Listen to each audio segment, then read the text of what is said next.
अनचाही शादी में प्यार 16। मेरी कहानी सुनना आप सबको पसंद है तो प्लीज मेरे चैनल को सब्सक्राइब करें। मधु जी जैसे ही किचन में जाती है सबकी हंसी निकल जाती है। ईशा भी आज खुलकर हंस रही थी। राघव ईशा को देखकर खुश था। आशा जी उन दोनों को देखकर खुश थी। मधु जी की आंख एकदम लाल हो चुकी थी। चेहरा भी हल्का हल्का लाल हो चुका था।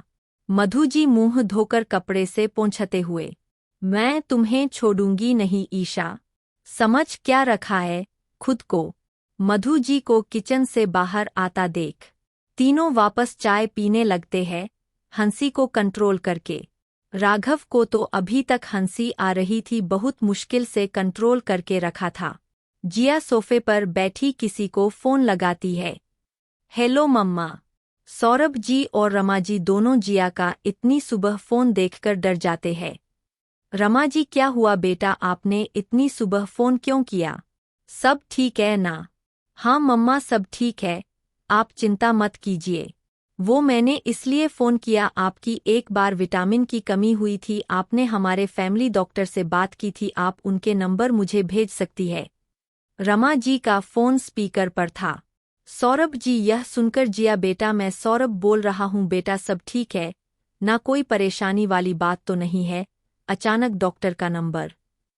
हाँ पापा सब ठीक है, आप चिंता मत कीजिए। वो क्या है, पापा जी को थोड़ा वीकनेस लग रहा है आजकल, इसलिए मैंने सोचा एक बार डॉक्टर से बात कर लेते हैं। जिया की बात सुनकर सौरभ जी और रमा जी दोनों मुस्करा जाते हैं। यही सोचकर जिया अपने ससुराल वालों का ध्यान अच्छे से रख रही है। मधु जी गुस्से में ईशा की तरफ बढ़ती है। मधु जी को अपनी तरफ आते देख ईशा की और बाकी सब की हंसी कहीं खो जाती है। मधु जी ईशा का हाथ पकड़कर खींचते हुए उसे कुर्सी से उठाकर थोड़ा आगे लाती है। आशा जी और राघव दोनों यह देखकर खड़े हो जाते हैं। मधु जी अपना हाथ ईशा पर उठाने लगती है। ईशा की आंख बंद हो जाती है, वो अपना चेहरा घुमा लेती है, पर अपने चेहरे पर कुछ महसूस न होता देख आंख खोलकर सामने देखती है।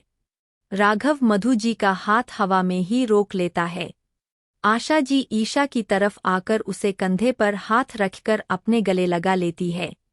राघव को गुस्सा आ रहा था, उसके चेहरे पर साफ दिखाई दे रहा था, आज मधु जी की तबाही पक्की है। मधु जी भी आंख निकालकर राघव और ईशा की तरफ देखती रहती है।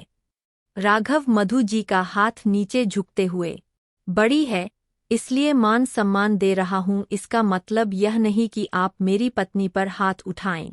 क्या समझ रखा है आपने उसे? मधु जी राघव की तरफ देखकर, तू इस लड़की के लिए अपनी चाची को ऐसे बोल रहा है? तेरे बाप के जाने के बाद मैंने और आशीष ने तुझे पाला था, यह तू भूल गया? तभी तो तूने अपने बाप समान चाचा को जेल भिजवा दिया और आज चाची का हाथ मरोड़ दिया, बहुत गलत कर रहा है राघव तू इस लड़की का साथ देकर।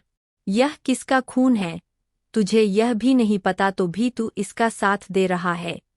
चाची बस कीजिए आप, राघव अपना हाथ दिखाते हुए जोर से बोलता है जिसे घर हिलने लगता है। जिया बेटा वो डॉक्टर के नंबर मेरे मोबाइल में है, मैं तुम्हें मैसेज कर दूंगी। रमा जी जिया को फोन पर बात करती हुई बोलती है। ठीक है मम्मा पक्का मैसेज कर देना आप, जिया उन्हें एक बार और याद दिलाती हुई बोलती है। हाँ बेटा अभी मैसेज कर दूंगी और बताना बाद में अभी भाई साहब की क्या रिपोर्ट आई। हाँ मम्मा इतना कहकर जिया फोन रख देती है।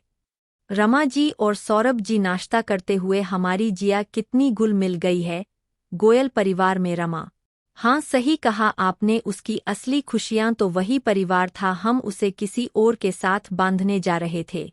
अगर यह बात उस दिन नहीं पता चलती तो जिया और राहुल तो बोलते ही नहीं। वैसे रमा ऊपर वाला है ना, वो सब सही करता है। सौरभ मैं एक बतानी तो भूल ही गई थी, वो जिया और ईशा की शादी अच्छे घर में हो गई, इसलिए मैंने हमारे घर में पूजा रखवाने को बोला था। सौरभ जी यह सुनकर, यह तो अच्छी बात है रमा, मैं आज ही पंडित जी से बात करता हूँ। जिया के फ़ोन में मैसेज आ जाता है, वो नंबर को लेकर अपने कमरे में चली जाती है। कमरे में राहुल आईने के पास बिना शर्ट पहने खड़ा था, सिर्फ जीन्स पहनी हुई थी। दरवाजा खुला ही था। जिया का ध्यान मोबाइल में था, इसलिए वो बिना ध्यान दिए कमरे में आ जाती है। राहुल की नज़र जिया पर जाती है, जहां उसके पैरों के पास पानी था। वो फिसल सकती है। राहुल यह बोलता उसे पहले ही जिया का पैर वहां पर जाता है। राहुल जिया का हाथ पकड़ लेता है। जिया का हाथ राहुल के शोल्डर पर था।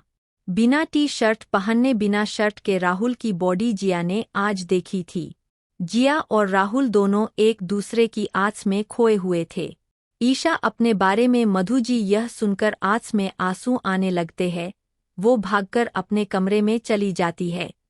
आशा जी और राघव उसे जाते देख उसके पीछे जाते हैं, क्योंकि आज उसका एग्जाम था वो और टेंशन ना करें।